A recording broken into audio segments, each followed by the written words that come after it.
Hi everyone, welcome to our session. So, this one was designed to help you tackle instances of racism and discrimination as you see them in schools. So, I think there's a lot of confusion regarding, if you see an issue, when should you intervene and how do we do that? So, hopefully, this can give you a little bit more clarity. So, we like dividing this intervention step into three. So we're going to be walking through these three parts. They're called intervening, assessing, and restoring. And I also, before we start diving right into it, want to talk a little bit more about the role that schools and the adults in the building they have in addressing racism. So tackling these issues is something that is very important for us to be actively doing as we have the collective responsibility as per our policies and different human rights legislation that we adhere to and international agreements that Canada has ratified to create equitable and inclusive environments for all students. Of course, we do not have the power to single handedly end racism, as this is something that is a lot bigger than our school system. It's also our laws, it's our healthcare system, it's the news that end up in the media, it's everything. And we're going to be having kids that are going to be bringing these internalized messages every day that they get from interacting with different aspects of society in schools. But that doesn't mean that we're powerless. It doesn't mean that we don't have any power to tackle racism at the capacity that we have. We do have the power to let students know that although they may be internalizing these ideas at home or by interacting with their communities, these ideas that foster these unwelcome and discriminatory environments, they're not welcome at school, because the moment they step in here, they can be taught that they also become responsible for ensuring these equitable and inclusive environments that we as educators have to create. Because at the same time that they're bringing these ideas to school as well, they can also take what we teach them with them to outside of school, which gives us even more power because they will be our future leaders and our future doctors and our future policymakers and so on. So to dismantle racism and these structural biases, we need anti-racist students who are aware of these power dynamics. So before we start, I want to start on more of a positive note and just encourage you to be realistic, but also be resilient and hopeful, because it's really important to understand this dynamic so we don't get discouraged if we don't see progress immediately, or if the issue is not fully gone after a few weeks. It's likely that we'll struggle with this for a while, but we can definitely minimize its impact for the safety and well-being of not just our students, but also the staff and our communities outside of school as well. So, to ensure this, I really want to emphasize that promoting consistent behavioral expectations begins with consistent response from adults. So, students, they are constantly looking up to us for clues on what they can do and what they can't do. And as teachers, we know that our behavior in the staff room is not the same behavior as in the classroom or outside of schools. So, this is a challenging topic. I know talking about race and racism with students, we're very aware of that. But we really need to emphasize how important it is that we're consistent in addressing these instances and really putting up that example, even if we wouldn't really stand up for these things in our personal lives. Because if we give these students these mixed responses, they're going to get confused and our message is going to lose power. So we really need to make sure that we're talking about these things in class throughout the school year, not just specific dates like Black History Month or Orange Shirt Day.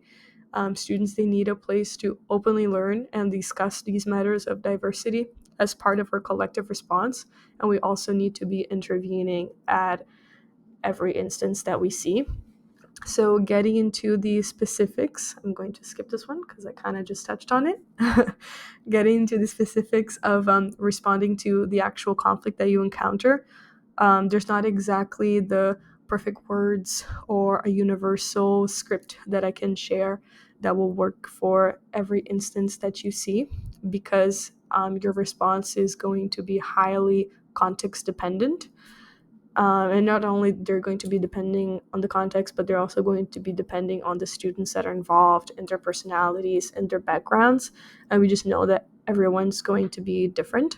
So these are more general things to look out for, while keeping in mind that we're going to have to adapt these strategies as issues arise. So beginning with the first step of intervention, which is assessing.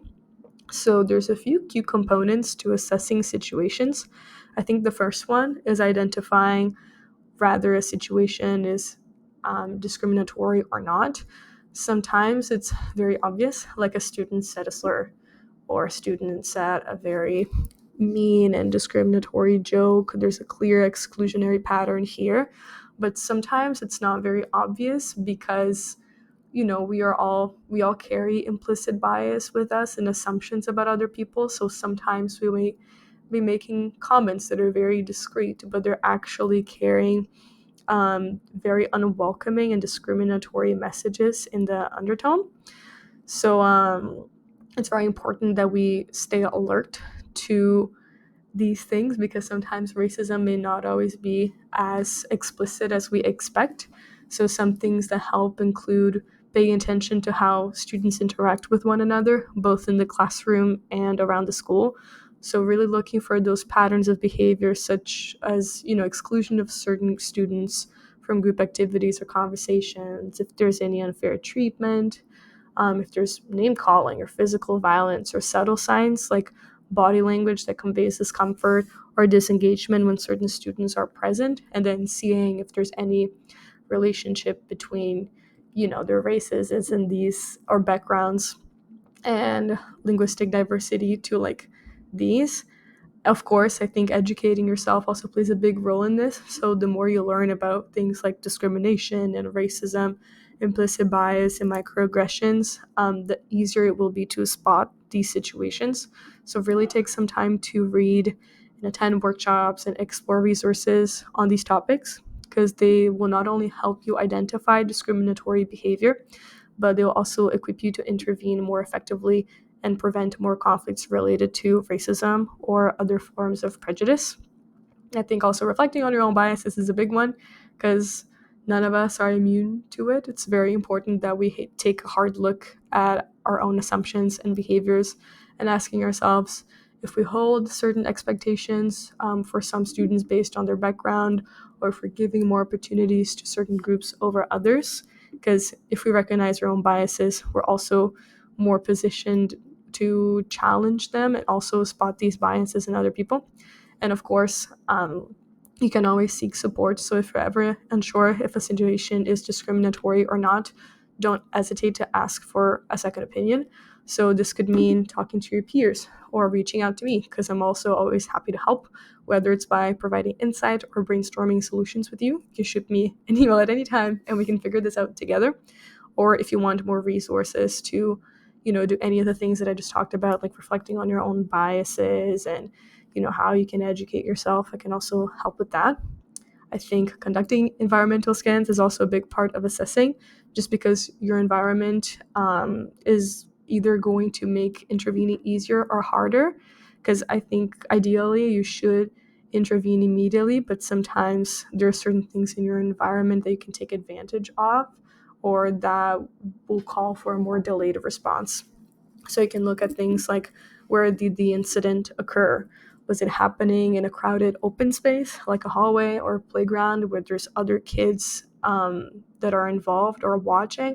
Or was it somewhere more private, like in a classroom or in a bathroom?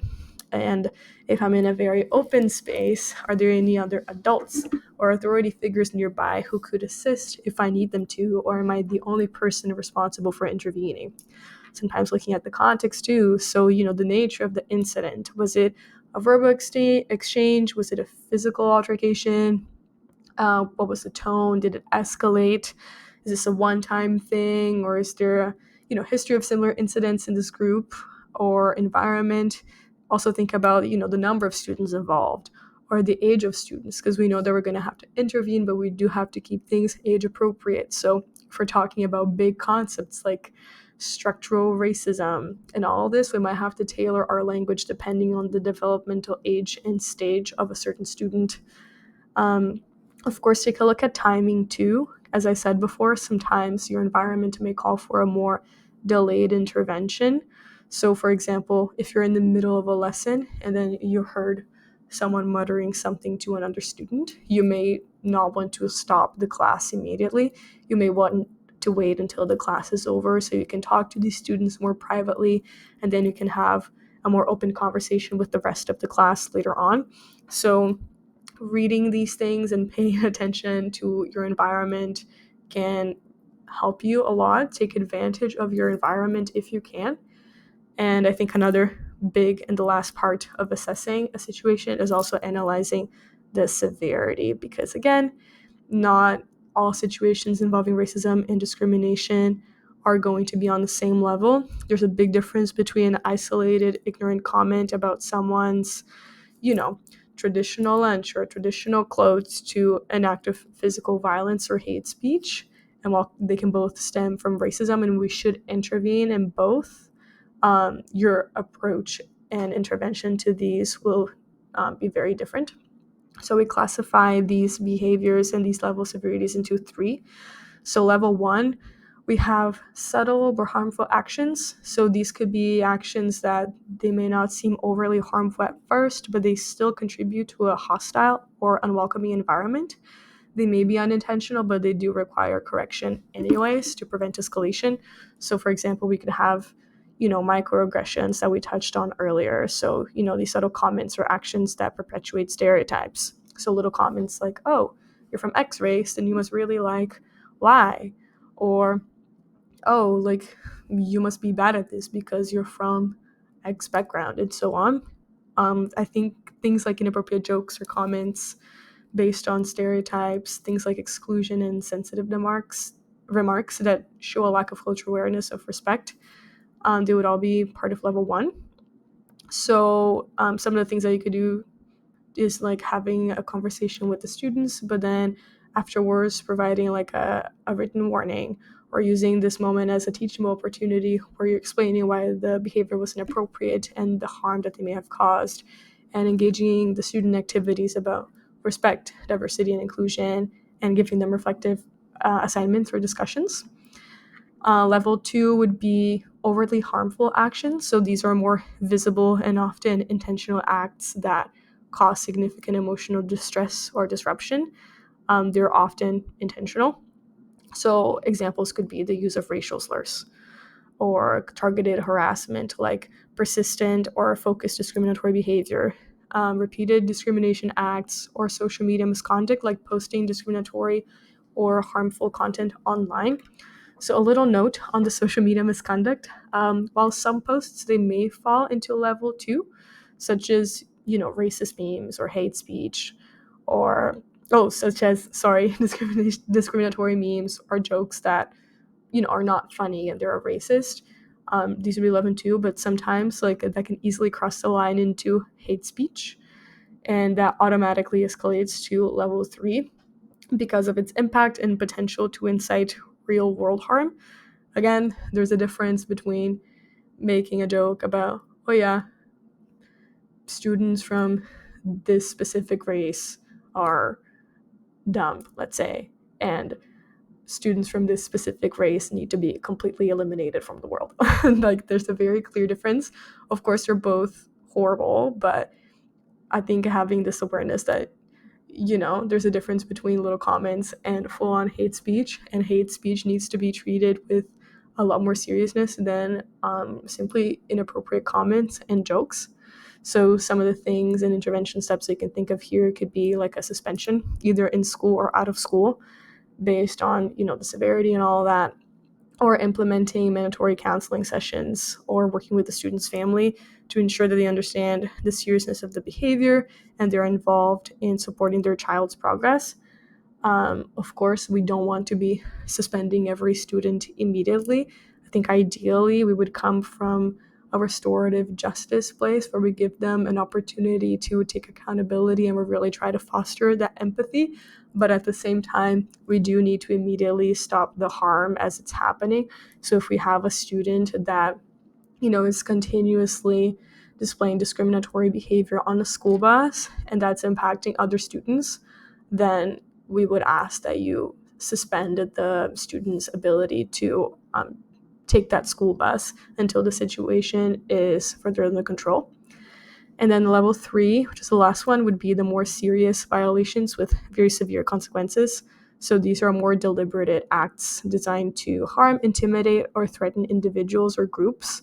So some examples could be physical assault or hate speech or vandalism. So destruction of property with like a hateful intent, like a racist graffiti or drawing of a swastika and so on. So these are the most damaging forms of behavior. They really create an environment of fear and hostility, and it can end in real world fatality. So sometimes when a situation is very severe, we may need a long-term suspension where the student is, like this would be coupled with like behavioral interventions and conditions for re-entry. But if it's very severe and they need to be out of school for longer, like that would be a level 3 violation. And of course, if the behavior crosses legal boundaries, even like hate speech or physical violence, sometimes legal action may be necessary. So this could involve working with law enforcement and ensuring that the situation is handled according to school policies and legal requirements. And now that we're talking about this too, I did mention that slurs would be classified as a level 2, but I think that there's not a lot of clarity sometimes about what's the difference between like a regular discriminatory joke or a swear versus a slur, and why we classify them into different severity levels. So slurs, they are derogatory terms that specifically target people based on aspects of their identity. So these words, they're historically and socially loaded. So they carry histories and centuries of things like violence and dehumanization, and they were used in the past to hurt people and justify taking away their rights and their belongings, hurting them, or worse. So when we use a slur, we're really saying that we believe that it was okay for people to be going through these things, and that, we hate them and that we hate everything about them and everyone that looks like them, which is a very, very harsh things to say. And of course, examples of slurs, they vary across cultures and communities, and their severity is often much higher because they're not just impolite like a swear. Like it's really a reflection of a history of oppression and hurt. That's why when we hear it, we have to respond with more severity and notify parents immediately and start a whole other different process of intervention. And now, talking about intervention, I feel like this is a step that causes a lot of anxiety because a lot of teachers feel that they don't know enough about these things to intervene, and that this is a natural response. It's okay to feel nervous, but I also want to emphasize that it's okay to not know everything. So sometimes these situations, they are good for making us realize that there's a gap in our knowledge that we need to fill. So if you're in a difficult situation involving discrimination and there's a specific aspect of it that you don't know, it's fine. Just do your best at addressing the situation and focus on what you know. So now that we're talking about slurs, for instance, if you ever catch a student saying a slur and you know that the slur is bad, but you're not entirely sure why, you would still know that 1, it's offensive, 2, it makes people feel a certain way, 3, at school this behavior is not tolerated, and 4, it's important that we learn to respect each other and have these environments where everyone can feel safe and appreciated. And these things alone already give you a foundation for intervening, even though you may not know the entire history of the slur. However, of course, I would suggest doing more research on it and how it can affect your students so you can keep getting better and better at intervention. And then for intervening, I find that these 2 messages and these 2 questions here, they're very common. The first one being, how deeply should I go into the conversation with my student? Well, that of course is going to depend on the severity of it. So let's say that, we have a student that is in the cafeteria during lunchtime, and then they look at another student's cultural lunch. Let's say that they're from Brazil and they brought Brazilian food, and we have the student that has never seen that before, and then they scrunch up their nose and they go, ew, what's that? But that student has never displayed discriminatory behavior before. You can tell that they didn't really mean to hurt the other student. It's just they were confronted with something new for the first time. It was an isolated situation. You correct them, and then they react really well to the intervention. Then in a case like this, you don't have to go too deep in it. We do have a little document right here called Know What to Say, with kind of quick replies that like it can help you shut down a situation like this, that it's not super severe, and allow for a more appropriate follow-up. So you can take a look at this. This is also available on our SharePoint, so don't worry, because I'm going to pass the slide and the document is going to disappear, but you can find it again. So yes, in a situation like this, you don't have to go in too deeply, but if it's a more severe situation, like you caught someone saying a slur, or you caught someone making very offensive jokes, or purposely excluding a student because they're from a certain race or cultural background, then of course the conversation is going to have to be longer. And of course, again, there's not a script or anything that I can really give you um, that can be used for every single one of these conversations, but there's a few things that you should keep in mind and that will help you de-escalate them. So again, these conversations, they need to be rooted in restorative justice. So thinking of things like growth mindset, like letting your student know that you think that they're capable of doing so much better and that they're capable of growing and learning from this conversation. Focusing on accountability, so recognizing that what you did was very harmful, even though it wasn't your intention. Reflecting on multiple perspectives. Does your student know how other people may be feeling by these actions or discriminatory behavior that they're presenting? Or maybe even collaboratively identifying next steps together. Like these are all things that need to be part of these conversations. Again, also don't make assumptions about the roots of a discriminatory behavior, because sometimes we think that a student is trying to be intentionally harmful when sometimes they're just ignorant. So don't be scared of asking them questions and letting them tell you what they meant, so you can really get to that root and come to pick a consequence or an intervention method that will really help that student get to a better place. It's also very easy for students to get defensive when they're having these conversations, because they can be very uncomfortable and we're not always taught to do well, or to not get defensive when someone's telling us that we're doing something wrong. So I have a few things here to help you talk to the students and help them not get defensive. So the first one would be modeling behavior. So it's very important that even if a student says something that pisses us off a lot and we're trying really hard to just keep our cool, keeping that cool is going to be very important, because when we're trying to correct them, they're not going to take us seriously if we're yelling and if we're pointing a million fingers. They will get defensive. So I think modeling the behavior that you're expecting or that you want to see from that student is better. So I know it's hard, but taking a deep breath before going into these conversations and approaching it from more of a neutral place can be better. Of course, acknowledge intent versus impact as well. So even if a student didn't necessarily mean to be offensive or disrespectful or discriminatory, that doesn't take away the impact that they may cause on other students. So don't let the intent versus impact discourse prevent you from having a conversation with them. Also, acknowledging feelings is a good place to start as well, just because, again, acknowledge that the discomfort that you're probably feeling when talking to students about this, they're feeling it as well. So making space for that discomfort while also having the courage and the willingness to confront it, so we can help that student get to a better place, is also very, very good and very beautiful in its own way. I think using neutral and non-accusatory language is also a big one. So instead of saying things like, you are racist, you are bully, we can shift that language to the behavior and less about the student. So, don't say you're racist, but maybe, the things that you have said were racist and they cause these reactions on students from this background because dot dot dot. And then you can expand on that.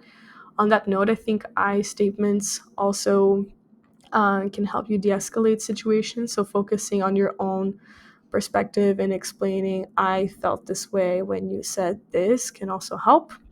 Asking open-ended questions as well, because it gives the student an opportunity to reflect on their actions, and it also allows you to better understand their motivations. I think this approach really fosters dialogue better rather than a big confrontation. And again, it can help you gauge whether this behavior was intentional or a result of ignorance. Of course, reflective listening as well will help. So, paraphrasing or repeating back what the student is saying to show that you are listening and trying to understand their point of view. And because it helps the student feel acknowledged and can help clarify any misunderstandings, and that can diffuse defensiveness. And then, of course, give some space too when needed and take some space for yourself. So if the conversation is getting too heated and you don't think that you and your student are in a good place anymore to continue, it's okay to take a few minutes to cool down, have some water, take some deep breaths together, and then revisit this in a little bit. Don't be scared of it. And this is what we have for the second part. Now, step 3, restoring harmony, is also big because I feel like a lot of people fall under the impression that addressing a discriminatory incident ends after initial intervention.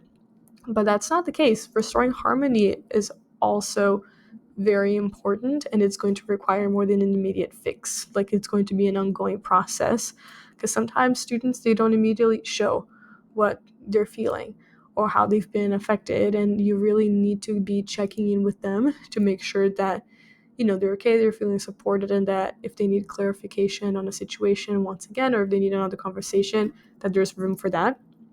So there's a few things that are part of restoring harmony, because it can look like different things. I want to start by bringing your attention to reporting and documenting these issues.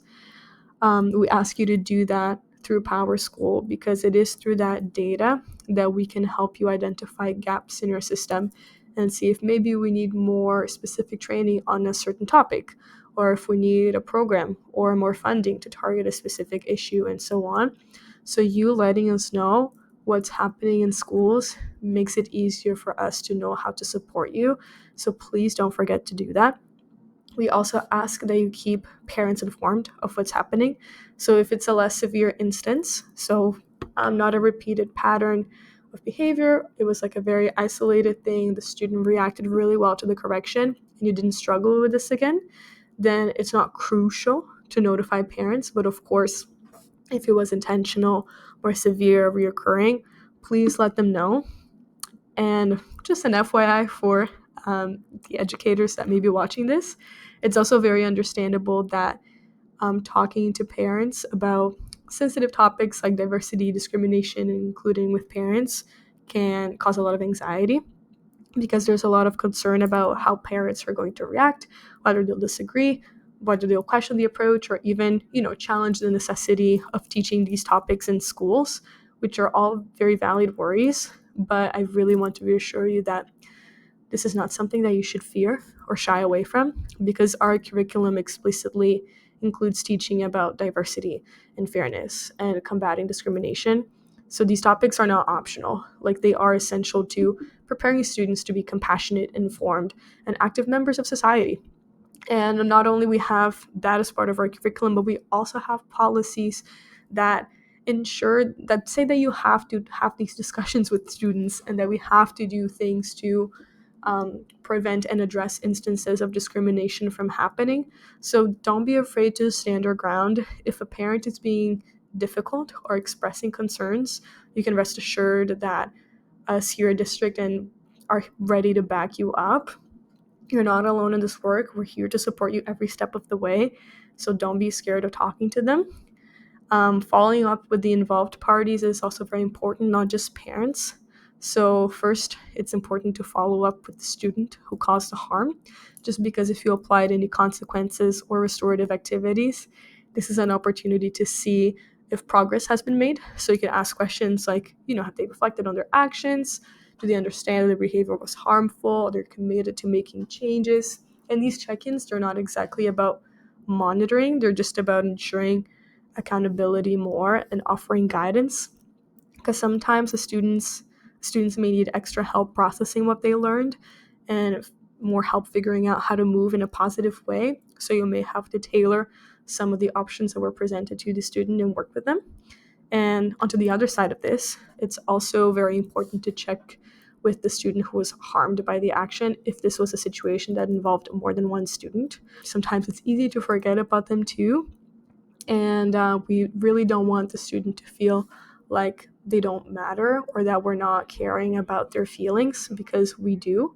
Even if a situation wasn't necessarily targeted at a specific student, if it happened in a public space and other students have heard it, it can still make the classroom feel hostile or unsafe for everyone. So in these classes, it's also important that you're reaffirming that collective sense of safety and belonging, because you don't want students to begin questioning whether they're valued or protected when they're with you. It's good for you to show them. So addressing the issue as a class can help repair that trust that has been broken and reinforce their idea that their well-being matters.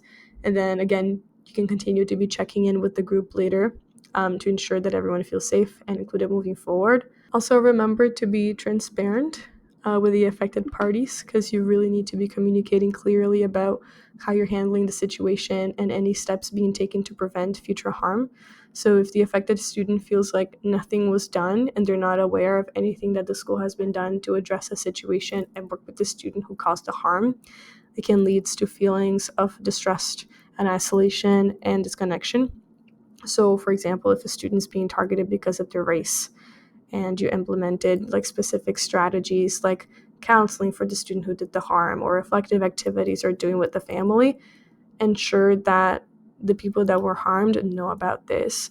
And while you may not disclose every detail, you can definitely reassure them that this issue is being taken seriously and proactive measures are in place, because this transparency will not only reassure the affected student, but also reinforce the importance of accountability and fairness, and that discrimination is not tolerated here at school. And then lastly, whether the issue is a one-time incident or something that's happening repeatedly, it's really important to create opportunities for open discussions and broader learning across the whole class. So again, this isn't something we should only focus on when we see discriminatory behavior. It's something that we should be doing all the time as part of as a preventative measure, let's say. But of course, if tensions in the classroom are rising because of recent conflict, it might help to tailor activities to address those specific issues and clear the air. Discrimination is less likely to spread in a school with a strong and healthy culture. So while it's important to address individual incidents, restorative justice and restoring harmony is a bigger and school-wide effort. It's really about creating those environments where discrimination and harm are not tolerated, and where respect in the whole community for everyone is an expectation. So this is something we all need to be committed to as a community. One key part of this is also empowering students to be part of this restorative process. So it's not just about teachers taking the lead, it's also helping students take responsibility for creating respectful, inclusive environments. So encouraging them to start initiatives like anti-racism clubs or diversity awareness programs and give them leadership opportunities drives that change as well. And again, there are ways to talk about these things in age-appropriate discussions, so don't let your students' age stop you from having these important conversations and important in-class education on equity, diversity, and inclusion. If you need help with trying to gauge what's age-appropriate or not, you can also reach out to the office and we'll be happy to help you. And now we're reaching the end of the presentation, so just want to give you a few reminders moving forward. So first, I have mentioned that we have a SharePoint on EDI that's available. So if you go to the main SharePoint site and you scroll down, you're going to see the icon and the title for the Equity, Diversity, and Inclusion SharePoint. So over there, you're going to find more PLs developed by our office and more resources that can help you in this journey of intervening and educating yourself more. We also have a feedback form there where you can request resources, or if there's a resource that you really like and you want to share with me, you can also do that. So please take some time to browse through what we have and give some suggestions. Also remember that you're not alone and you have peers and people here in district that want to help you. So please reach out if you're confused, and remember to be patient and realistic, because again, racism and discrimination, they are bigger than our school system. Progress will come if we all commit to being consistent and if we all are willing to hold hands and educate ourselves together. But don't be disappointed if you don't see it immediately. So don't give up and know that you have support every step of the way. And thank you for watching. Here are the emails for me and for Tegan, who also does work in this realm for district. So please reach out to us anytime, and happy PL Day.